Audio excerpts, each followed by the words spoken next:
Olá pessoal, sejam muito bem-vindos a mais um módulo do Seguros na Verdade, dessa vez sobre preservação ambiental. Nós temos à nossa frente um tema muito importante, mas que tem sido paulatinamente negligenciado ao longo da história da Igreja. O nosso tema de hoje, especificamente, é a criação restaurada, o dever cristão sobre o meio ambiente. O nosso propósito está em analisar qual o fundamento do dever cristão de preservar a criação. Deus se importa com isso? O que o Senhor acha sobre a criação? O que as Escrituras dizem a respeito? Nós pretenderemos responder a tais questionamentos ao longo de nossa análise. Bom, para iniciar então, eu gostaria de começar abordando um paralelo com a história da arte. Esse aqui que está na nossa tela é o Hans Huckmacher. Huckmacher foi professor de arte na Universidade Livre de Amsterdã, a qual foi fundada por Kuyper. E, bom, ele foi o principal crítico cultural cristão do século XX, em que pese ter tido um curto intervalo de vida, tempo de sua vida ter sido curto, de 1922 a 1977, Hans Huckmacher deixou o que nós podemos compreender como sendo um grande legado aos cristãos, no que se refere à atividade cultural em si. E Huckmacher, dentre as suas obras, muitas das suas obras foram traduzidas para o português.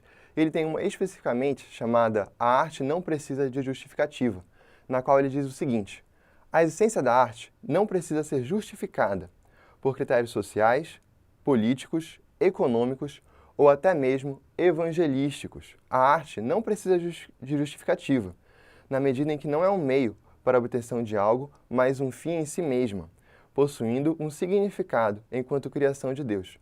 Meus irmãos, o que isso quer nos dizer? O que isso nos diz? Que, embora a arte possa desempenhar múltiplas funções, diversas funções, como a de comunicar, como a de entreter, como a de ensinar, como a de contemplar, a arte não pressupõe nenhuma dessas funções. Antes, ela deve sua existência, o seu sentido, o seu significado, enquanto sendo uma obra do Criador, enquanto sendo obra do nosso Senhor.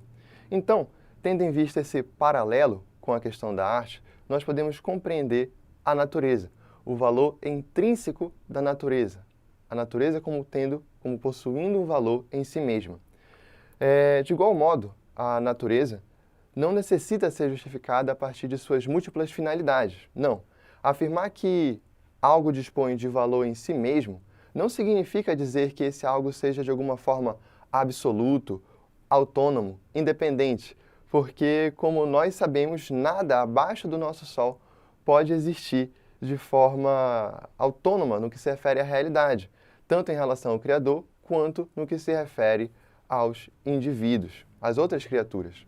Pelo contrário, meus irmãos, arguir que a natureza possui um valor intrínseco equivale a dizer que as suas finalidades para o homem não são algo primário, no sentido de que a importância da natureza não lhe é imposta pela sua utilidade à humanidade, mas, assim como a arte é encontrada no fato dela ser uma criação do nosso Senhor. Aqui está o valor intrínseco da natureza, a natureza enquanto criação, obra do nosso Deus.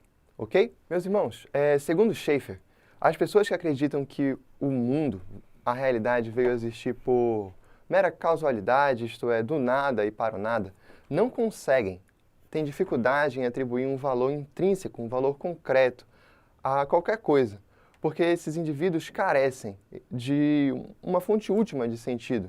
Só que para os cristãos, isso deveria ser diferente. Como os cristãos conhecem o Criador de todas as coisas, eles conseguem atribuir um valor verdadeiro a tudo, incluindo o reconhecimento da relevância desta criação divina. Só que qual é o problema? Como a gente pode observar no próximo slide, o problema é que a igreja apresenta uma falha. Qual é essa falha da igreja? Nas últimas décadas, os crentes não têm considerado de forma apropriada a questão da preservação ambiental e do cuidado com a natureza. E, ao meu ver, existem dois motivos para tanto. Em primeiro lugar, a dicotomia do pensamento e, em segundo lugar, a polarização do argumento. O que isso significa? Em primeiro lugar, gente, fundamentados numa espécie de perspectiva platônica, os cristãos incorrem nessa dicotomia do pensamento. Muitos cristãos tendem a ignorar, a esquecer acerca da bondade original da criação e equiparam-na com o pecado. Se o reino não é deste mundo, como João falaria, e se a verdadeira religião é guardar-se incontaminado das coisas deste século, como Tiago nos diz, nós podemos ter como conclusão que as coisas do mundo, incluindo a política, a arte, a ciência e até mesmo a natureza, devem ser deixadas de lado em favor das coisas verdadeiramente boas, das coisas espirituais. E muitos pensam assim. Então, embora esse pensamento adote uma terminologia cristã, uma terminologia que nos remete às coisas celestiais, essa visão não é ortodoxa, essa visão é problemática, porque a própria natureza passa a possuir um valor secundário, sendo então menosprezada, como nós veremos mais adiante. E então essa é a dicotomia do pensamento, mas nós também temos a polarização do argumento. O que é isso? Essa é a segunda falha que a igreja tem apresentado ao longo dos séculos. Então, o segundo motivo pelos quais os cristãos apresentam dificuldade para abordar a temática da sustentabilidade pode ser encontrada nesse fenômeno da polarização do argumento. O que é isso? Esse fenômeno tende a surgir em cenários politicamente antagônicos, polarizados, por assim dizer. Um grupo de pessoas reivindica: esse assunto, esse tema é meu, esse assunto é o que eu vou tratar. Já o outro grupo político antagônico ao primeiro, vê essa realidade e fala: se você vai tratar sobre isso, eu vou tratar sobre outra coisa. Eu vou me opor àquilo que você está falando. Então, como consequência, para alguns cristãos, palavras como ecologia, palavras como desmatamento, preservação, acabam por ser sinônimos de lutas políticas travadas por grupos antagônicos, por grupos opostos. E essa é uma realidade muito séria, porque, como as Escrituras nos dizem, o que eu defendo ou o que eu não defendo não deve ser pautado por algum grupo social, mas sim pelas próprias palavras das Escrituras. Então, nós podemos contemplar agora a consequência dessa falha que a igreja tem apresentado nos últimos tempos. Qual seria essa consequência? A consequência imediata é o desprezo pela natureza e a consequência posterior, a consequência última, é a secularização dessa área. Nós não estamos falando aqui, em hipótese alguma, que nós devemos abraçar árvores ou andar descalços para sentirmos a natureza, mas nós podemos pensar quantos grupos de cristãos verdadeiros, sérios, existem e que se interessam pela defesa do meio ambiente e fazem algo para preservá-lo. A própria ideia de meio ambiente soa como algo estranho para a nossa realidade. Huckmacher fundou o termo espiritualidade fantasmagórica para se referir a essa realidade de uma igreja que não tem corpo para se fazer existente na comunidade, com as coisas da sua cultura, com as coisas da vida concreta. Então, como nós podemos ser sal e luz seguindo os mandamentos do Senhor se nós agirmos dessa forma? Desse modo, ao considerar a problemática que eu acabei de citar, eu pretendo, com vocês hoje, analisar esse tema da criação a partir da tríade bíblica, dos 3 princípios bíblicos da criação, queda e redenção. Nós vamos ver então a criação da natureza, a queda da natureza e a redenção que nós temos em Cristo para a natureza. Em primeiro lugar, a criação da natureza. O que nós podemos ver aqui? Ecologia e crença. Esse camarada que está à nossa frente é o professor Lynn White, da Universidade da Califórnia. Ele escreveu esse artigo famoso na década de 60, publicado na revista Science, The Historical Roots of our Ecological Crisis. Esse artigo eu conheci através de um texto de Schaeffer, que o Schaeffer mencionou esse professor. E esse professor escreveu uma coisa muito interessante. Ele disse o seguinte: o que as pessoas fazem sobre a sua ecologia depende do que elas pensam sobre si mesmas em relação às coisas ao seu redor. A ecologia humana é profundamente condicionada pelas crenças sobre nossa natureza e nosso destino, isto é, pela nossa religião. Queridos, Schaeffer olha para o que esse professor falou e diz: é isso mesmo, ele está 100% correto. Na verdade, não somente a nossa ecologia, mas também toda a nossa vida procede das nossas crenças religiosas. Todavia, o que nós temos aqui, gente? Schaeffer discordaria das conclusões do professor White. Para o professor White, a ideia de domínio bíblico sobre a criação é equivocada e nós precisaríamos, de alguma forma, igualar todas as criaturas vivas. White vai concluir que o cristianismo ortodoxo, na verdade, apenas contribuiu, apenas favoreceu a ideia de domínio, de exploração ilimitada sobre a natureza, e assim colaborando em uma perspectiva prejudicial. Mas o que nós podemos tirar disso? Em que pese a conclusão do professor White está equivocada, a premissa que ele menciona está certa, isto é, a relação entre a nossa ecologia e a nossa crença. E nós também podemos aplicar essa perspectiva à nossa realidade. O que os cristãos, aqui para a gente entrar no conceito de criação divina, o que os cristãos acreditam ou pensam sobre a criação? Queridos, o que nós acreditamos está presente lá em Gênesis 1, versículo 1 da Bíblia, no qual diz: no princípio criou Deus os céus e a terra. Nós precisamos entender o duplo significado assumido pelo termo criação. O que a criação significa? A criação pode assumir dois significados, dois sentidos. Em primeiro lugar, ela faz referência à atividade soberana do Criador. Isso aqui é aquele haja divino que está presente no primeiro capítulo de Gênesis. E disse Deus, haja luz. E disse Deus, haja firmamento. E disse Deus, haja luzeiros. E assim por diante. A atividade soberana do Criador, então, aponta para essa atividade de criar no momento inicial, representado pelo haja divino. Mas não somente Deus cria todas as coisas, mas também, por outro lado, a palavra criação simboliza o fato de que Deus sustenta essa realidade criada. E essa perspectiva de sustentar a realidade criada é o segundo conceito de criação. Subestimar esse segundo conceito é trafegar de alguma forma pelas águas sombrias de uma espécie de deísmo. Nós não queremos isso. Deus cria e também sustenta por outro lado. E tendo visto agora o conceito de criação, nós podemos partir para o seu propósito. Qual é o propósito da criação do nosso Senhor? Alguns versículos bíblicos podem nos ajudar a entender esse propósito. A palavra diz o seguinte, em Hebreus 2, versículo 10. Porque convinha que aquele, por cuja causa e por quem todas as coisas existem, conduzindo muitos filhos à glória, aperfeiçoasse, por meio de sofrimentos, o autor da salvação deles. Paulo, em 1 Coríntios, vai dizer que há um só Deus, o Pai, de quem são todas as coisas e para quem existimos. E em Romanos, o mesmo Paulo vai dizer que, porque dele, e por meio dele, e para ele, são todas as coisas. A ele, pois, glória eternamente. Amém. Queridos, esses textos nos falam em uma só voz o propósito da criação. Deus cria não somente as pessoas, mas o mundo inteiro para o louvor da sua glória. Deus cria todas as coisas para que o seu nome seja glorificado. Então, recapitulando, já vimos o conceito, já vimos o propósito, e agora nós podemos partir para a seguinte pergunta: de que modo todas as coisas foram feitas? De que modo Deus fez todas as coisas? Schaeffer vai dizer, ele contempla o caráter do Criador, de um lado infinito e do outro lado pessoal, e vai nos falar o seguinte a partir dessa tabela que nós podemos ver.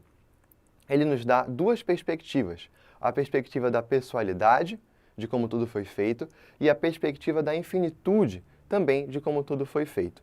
Na perspectiva da infinitude, há um colossal abismo, há um abismo gigantesco. Apenas Deus é o Criador infinito, enquanto todas as outras coisas são finitas, são dependentes.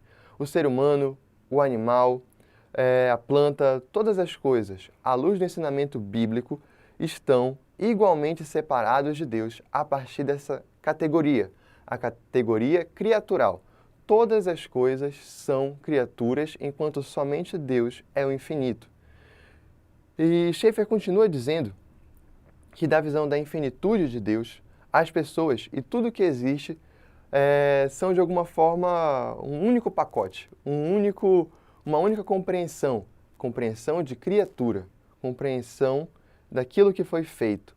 As pessoas se tornam um com a natureza nesse sentido, não no sentido místico, não no sentido de algum panteísmo, não é isso que ele quer dizer, mas no sentido de que Deus fez uma unidade e chamou essa unidade de criação, ok?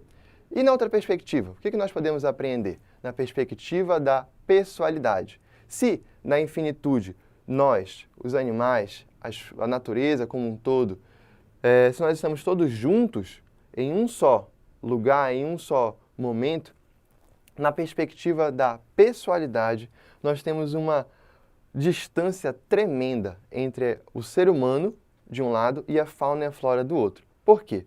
Porque, queridos, nós fomos criados à imagem e à semelhança do nosso Deus. Isso expressa separação do restante da natureza, do restante da criação. Deus colocou no homem a sua imagem, distinguindo do restante de tudo que foi criado. E isso expressa para a gente separação e união ao mesmo tempo. Em relação ao restante da criação, a separação, quando Deus diz, façamos o homem à nossa imagem e nossa semelhança. Mas, por outro lado, também a união, quando ele diz, e viu Deus, quando a Bíblia diz, e viu Deus tudo o que havia feito e disse, é muito bom. Ou seja, viu a criação como um todo. Ok? Então, nós podemos prosseguir para a ideia de domínio sobre a fauna e a flora. O que significa domínio segundo as Escrituras? Meus irmãos, essa compreensão que nós acabamos de ver da imagem divina no homem suscita a ideia de domínio sobre tudo quanto fora criado. Segundo Gênesis, capítulo 1, versículo 28, vai dizer: essa foi, na verdade, a primeira ordem divina aos seres humanos, para que venham encher e dominar aquilo que havia sido feito pelo nosso Deus. Mas o que esse comando representa? O que esse comando significa dominar a criação? Gente, subjugar e governar a criação não significa, não representa algum tipo de exploração autônoma, como o professor White havia entendido. Violentando a criação? Não, de forma alguma. Antes, trata-se de uma diretriz para cultivar e guardar,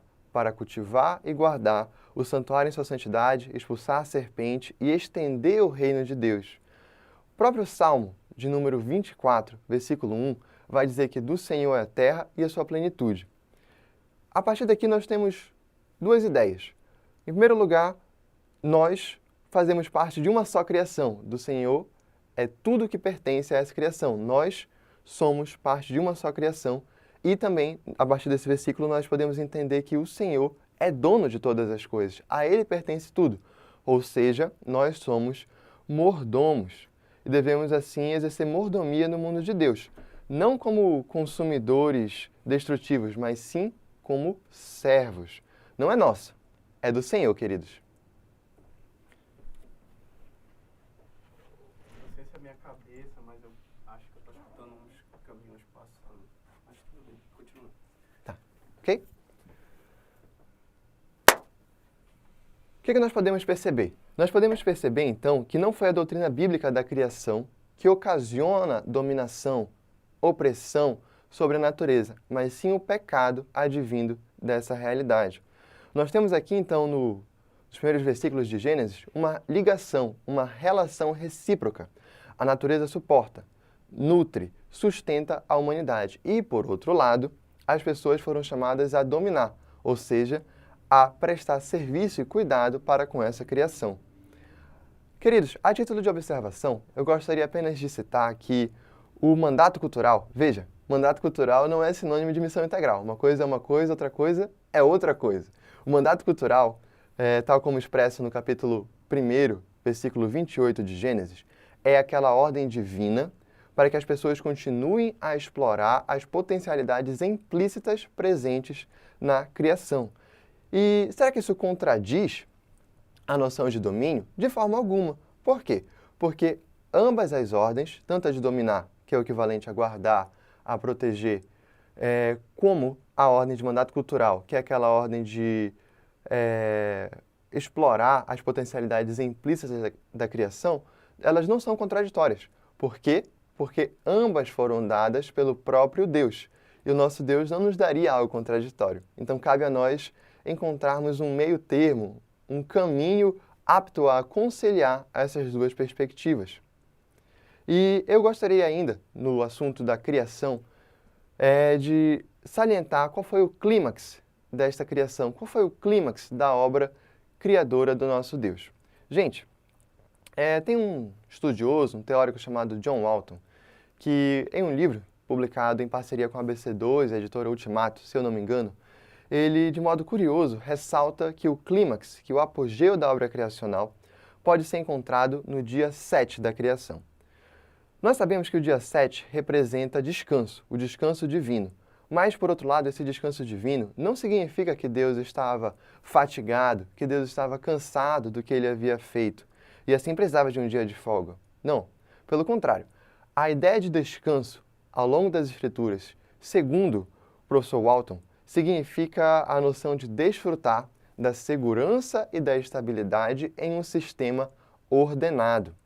Quando Jesus disse, venham a mim, todos vocês estão cansados, sobrecarregados, eu lhe darei descanso, Jesus não estava oferecendo um simples tempo de lazer, um simples tempo de cochilo, mas convida as pessoas a entrarem nesse reino ordenado de Deus. Da mesma forma, o descanso prometido aos israelitas não representa que eles haveriam de ter na Terra Prometida alguma espécie de relaxamento, por assim dizer. Antes, simboliza um estado de ordem na sociedade, onde o povo poderia viver livre das invasões e conflitos. Quando, então, o relato de Gênesis descreve que Deus descansou, representa, na verdade, que o Criador assume sua habitação nesse sistema ordenado que havia desenvolvido nos últimos dias, anteriormente. Em outras palavras, queridos, Deus ordena o cosmos com a finalidade de firmar a sua residência, a sua habitação sobre ele, convivendo, então, assim, com o seu povo. A consequência dessa compreensão que o Walton traz para a gente é que a criação não pertence aos seres humanos, para que estes façam dela o que bem entenderem. Antes, é o lugar através do qual Deus nos estabeleceu como vice-regente, como co-regente. Essa ideia de criação traz, então, a noção de um templo cósmico. Deus habita nessa criação. Isso é lindo. E como conclusão para a primeira parte, a parte da criação da natureza, o que nós podemos entender à luz do que nós vimos? Nós podemos entender que Deus fez todas as coisas de modo assombrosamente maravilhoso. Deus cria, Deus sustenta, Deus promove para todos nós meios para que nós possamos existir em harmonia com tudo o que fora feito, com tudo o que fora criado. No entanto, todavia, nós sabemos que a realidade, na verdade, não prosseguiu dessa forma. Nós sabemos que o pecado entra no mundo e deturpa, assim, aquilo que havia sido feito, gerando, então, tirania, destruição da realidade criada. Os indivíduos entram em crise, em primeiro lugar, com o seu Criador, depois consigo mesmos e depois com a natureza que havia sido feita. Nós podemos, então, assim, partir para a parte da queda da natureza. Veremos agora a questão da queda. Meus amigos, qual o alcance da queda? Gênesis 3 descreve a queda da raça humana pelo pecado.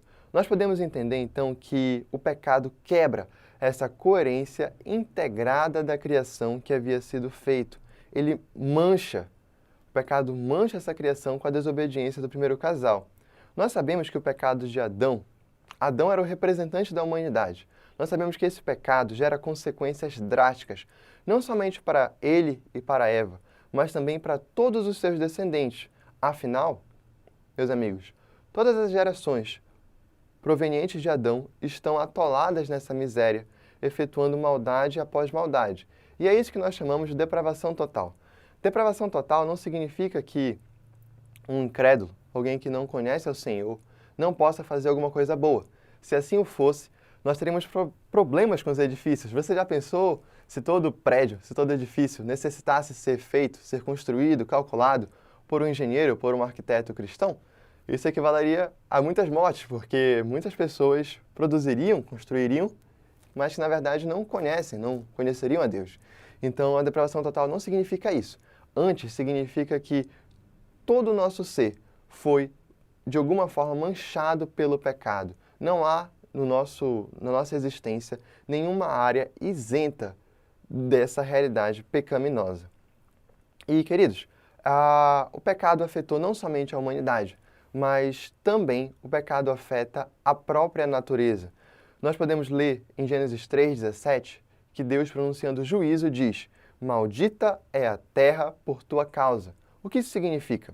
Isso significa que o pecado afeta a criação. Por não possuir uma raiz religiosa própria, estando de alguma forma arraigada na de Adão, a terra une-se de forma involuntária à apostasia do primeiro casal. Aos Romanos, Paulo vai descrever essa realidade. Ele vai dizer que a natureza participa desse drama gerado pelo pecado. Isso gera agonia. A natureza possui dores de parto até agora, esperando a redenção messiânica do nosso Senhor e, como consequência, a libertação do mal. Gente, tendo considerado então o alcance da queda, nós podemos partir para os efeitos da queda sobre a noção de domínio. O que é que nós temos aqui? O pecado afeta não somente os seres humanos, não somente a natureza, mas também a forma como os seres humanos se relacionam ou interagem com a natureza. E a compreensão bíblica de domínio é então exercida de forma incorreta, de forma deturpada. Pela criação foi concedido domínio ao homem, mas como criatura caída, ele tem exercido esse domínio de forma incorreta. Ele tem exercido esse domínio explorando a natureza como se nada fosse em si própria, como se ele tivesse um direito autônomo sobre aquilo que Deus criou. E essa noção deturpada de domínio, nós podemos perceber que ela molda-se de civilização a civilização, tendo em vista a cosmovisão assumida por aquela sociedade.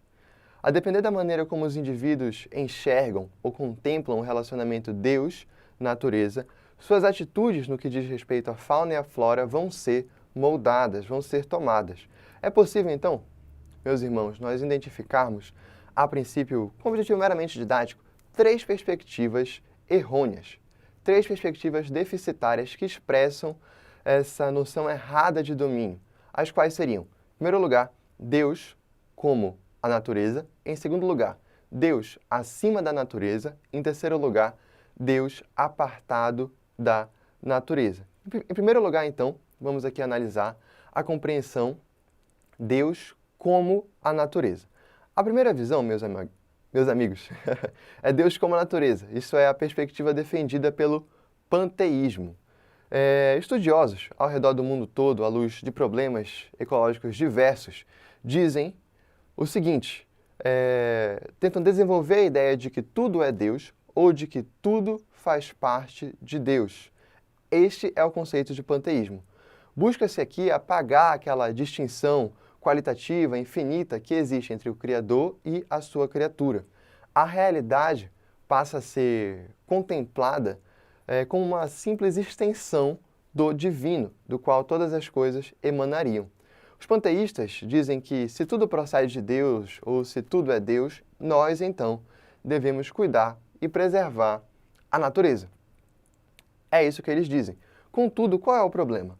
Se nós aprofundarmos alguns questionamentos, nós podemos perguntar para eles, nós devemos cuidar da natureza? E eles falariam, sim, nós devemos cuidar. Mas por quê? Nós perguntaríamos. E eles falariam, então, porque Deus está na natureza e nós, a natureza, somos um, por exemplo.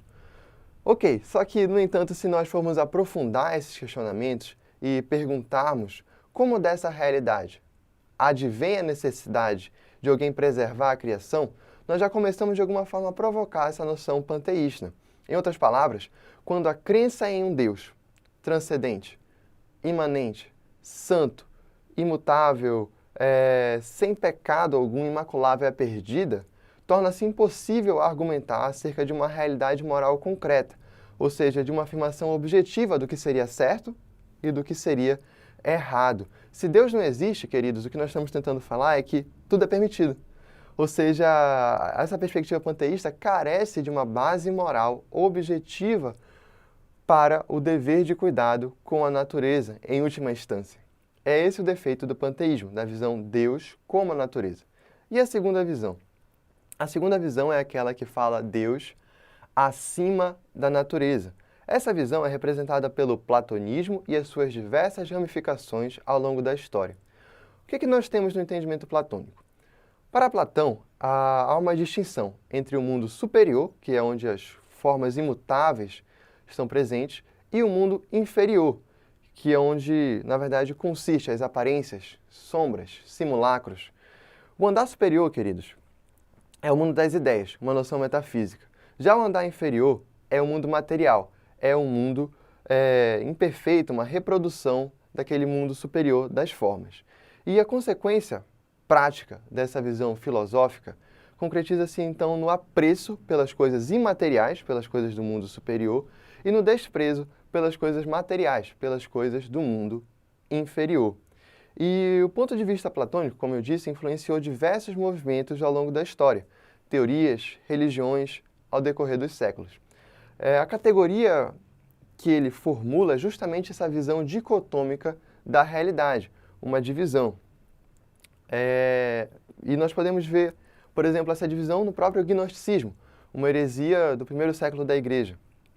O gnosticismo acreditava que a matéria seria má e que o espírito seria bom.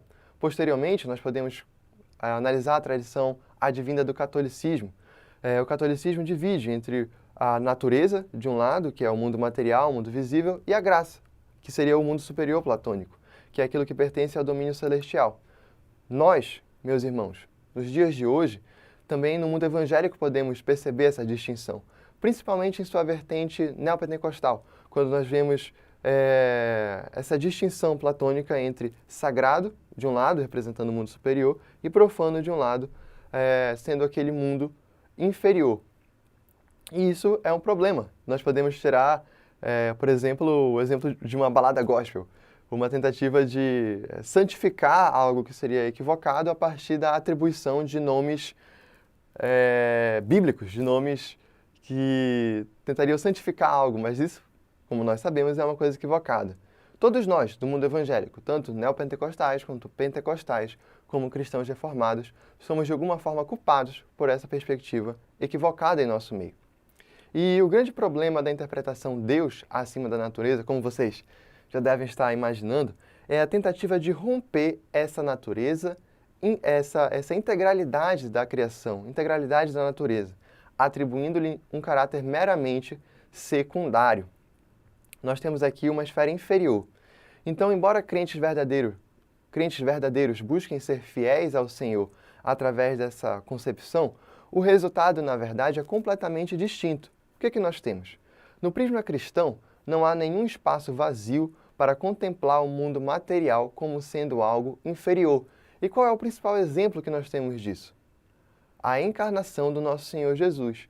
Se Cristo, se o Logos, se o Verbo se fez carne, isso quer dizer que a matéria em si não pode ser considerada como algo menor, como algo inferior, como algo desprezível.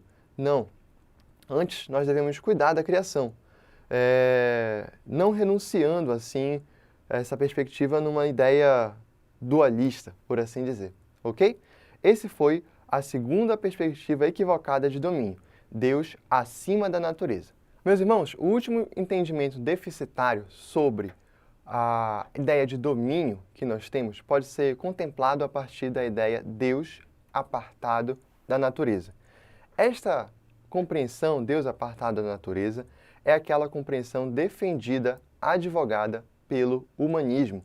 Como nós poderíamos conceituar o humanismo? Schaeffer nos ajuda. Ele diz o seguinte: tal pensamento concretiza-se como o sistema por meio do qual as pessoas tentam encontrar conhecimento, significado e valor, tendo como base a própria humanidade e sua racionalidade.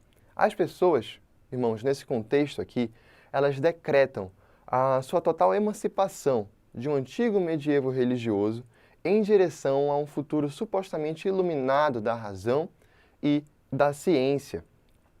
O homem moderno, então, ele enxerga-se livre para estabelecer o seu controle sobre o mundo através do método científico, explorando infinitamente, de forma ilimitada, esta natureza.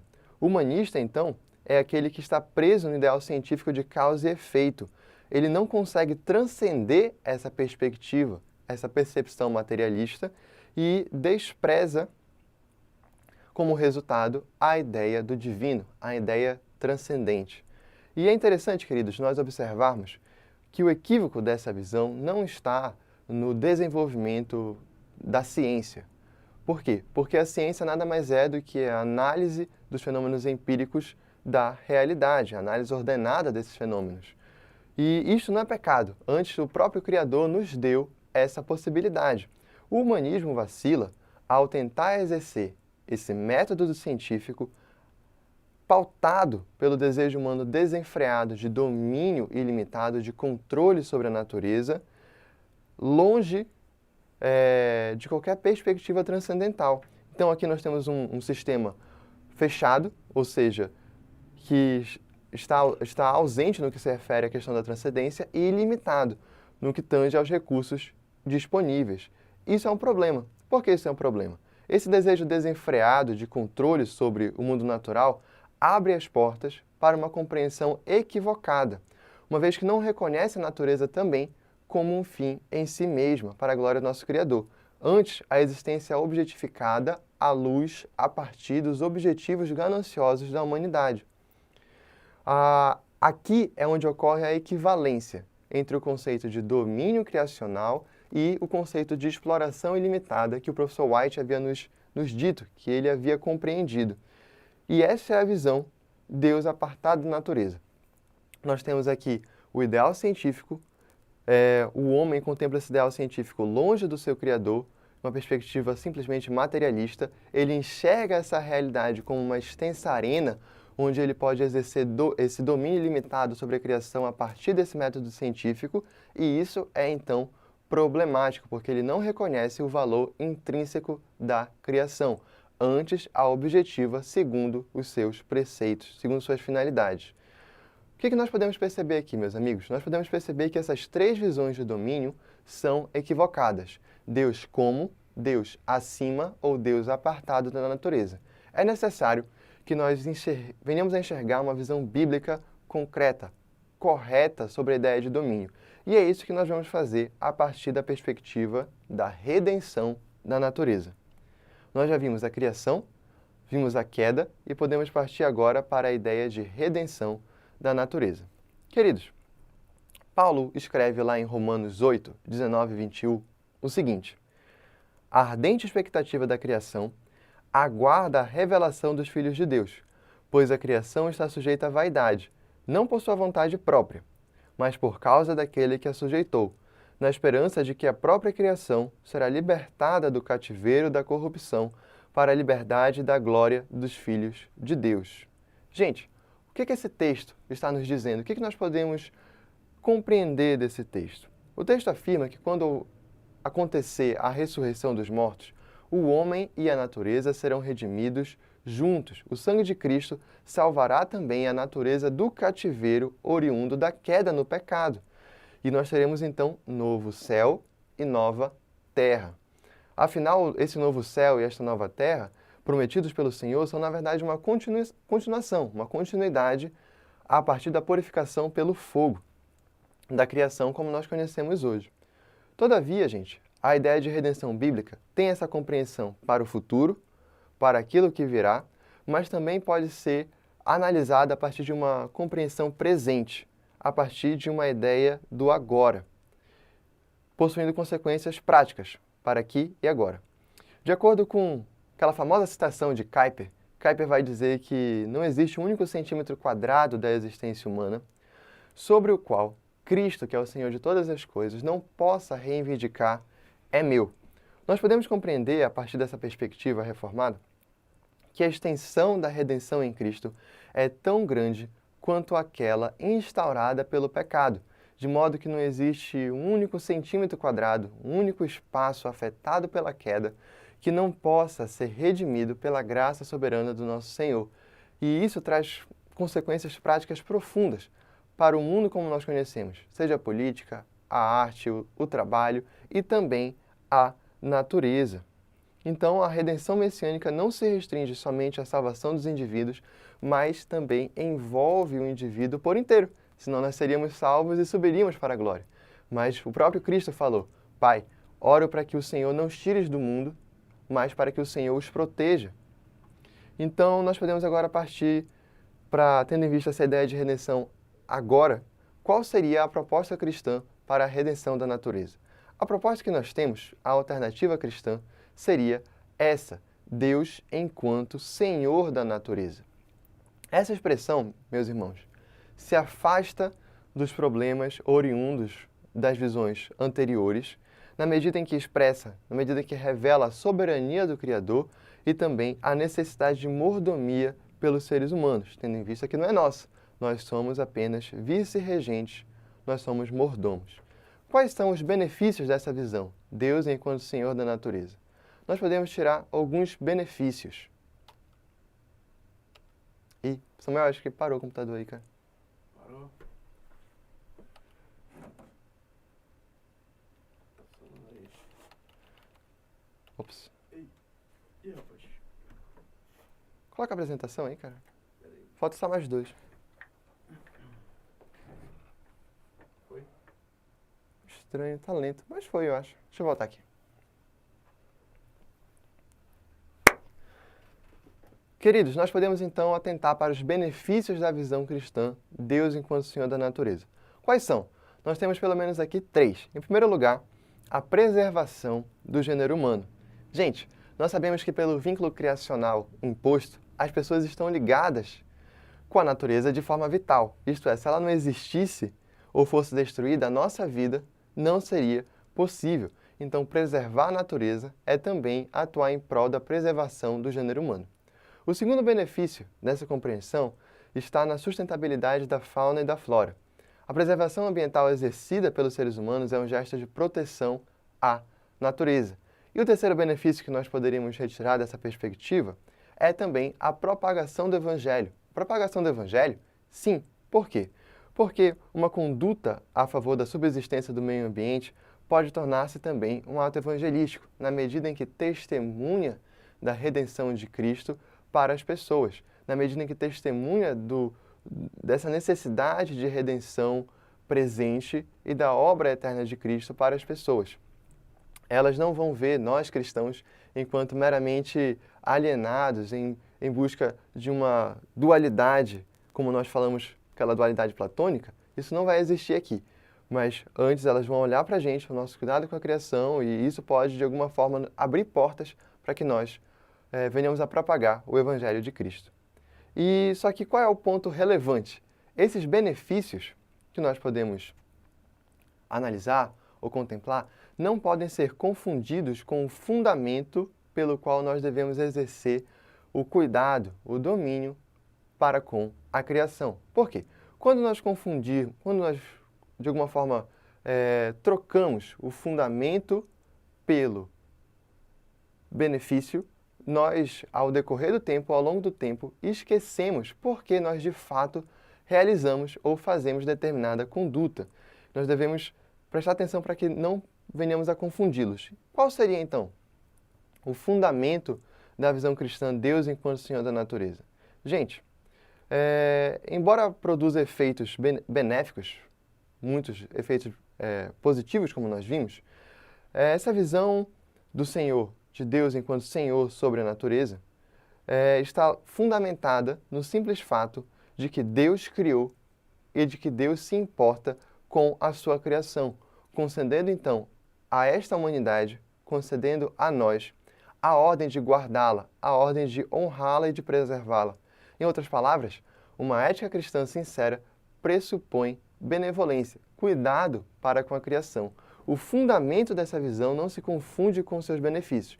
O fundamento é simples. Deus criou e se importa. Assim nós devemos também nos importar com aquilo que Ele fez. E diversos textos bíblicos apontam para essa realidade. Podemos pensar em Jonas. Jonas, quando estava contemplando a cidade de Nínive para ver se seria destruída, Deus aparece para ele e diz: Jonas, não te importas com as 120.000 pessoas que aqui estão e também com os animais? É curioso Deus citar a questão dos animais para Jonas. Isso demonstra que Deus não se agradaria com a destruição daquela vida animal. Deus se importa com os animais. Ou quando Jesus, falando para os cristãos, para que nós não ficássemos ansiosos ou aflitos com o dia de amanhã, ele diz: olhem para os campos, Deus não cuida. Olhem para as aves do céu, Deus não cuida. Da mesma forma, Ele cuidará de vocês. Ou seja, Deus se importa com a sua natureza. E nós podemos também citar diversos outros textos, mas Esses e o que nós já citamos, todos eles testificam dessa realidade de que Deus se importa.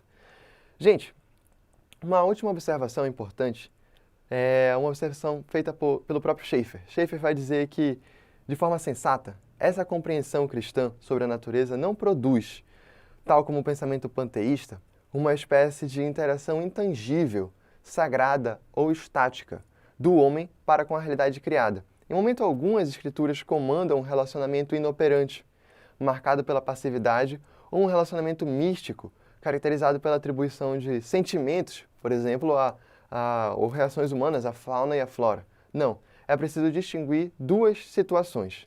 Primeiro, se há necessidade, o que nós devemos fazer? Se há necessidade, como Deus disse a Pedro em Atos, levanta, mate e coma.